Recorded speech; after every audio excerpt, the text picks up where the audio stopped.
After the recession in 2001, state and local government spending was relatively muted.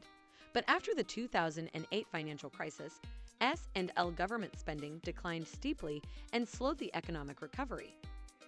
From 1950 to the mid-1980s, S&L government expenditures followed no uniform pattern after recessions.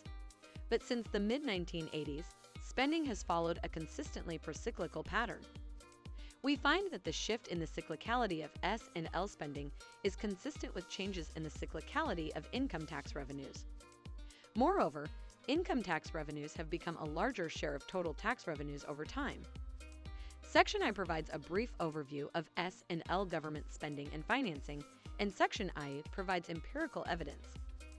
I overview of state and local government expenditures. S&L government expenditures are divided into three broad categories: consumption expenditures, gross investment, and transfer payments to households and businesses. Consumption expenditures are the largest contributor to GDP.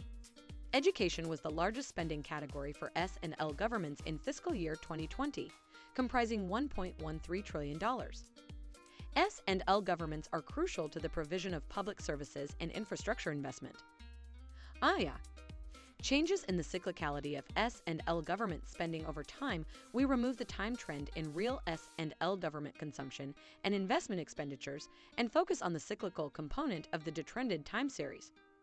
Our analysis suggests that the cyclicality of S&L government spending shifted in the mid-1980s. Panel shows that recessions prior to the mid-1980s did not display a clear pattern of cyclicality. Comparing the gray lines shows that S&L government spending has been procyclical during some recessions and countercyclical in others.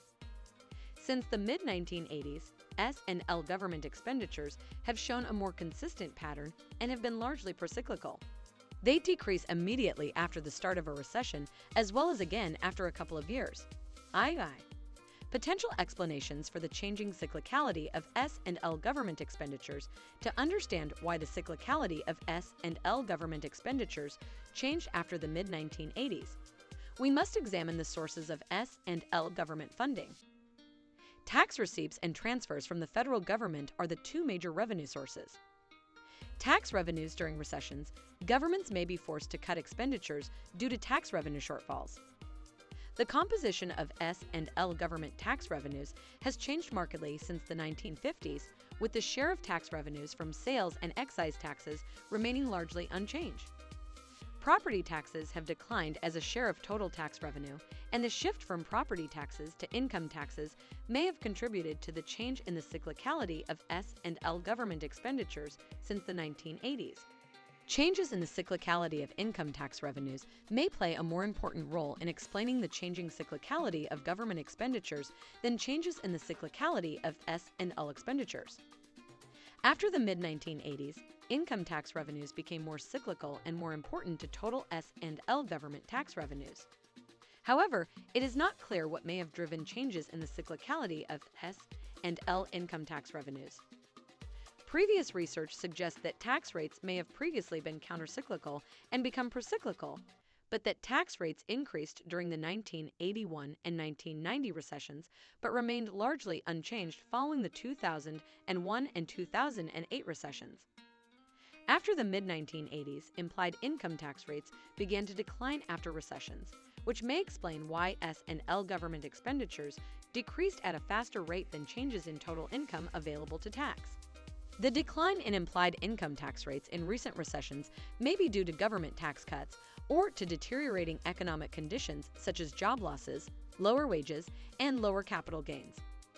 Intergovernmental transfers, federal transfers, and grants to S&L governments have been increasing over the years, but since the mid-1980s, federal grants have become countercyclical, increasing following a recession, only beginning to consistently decline after 3 years.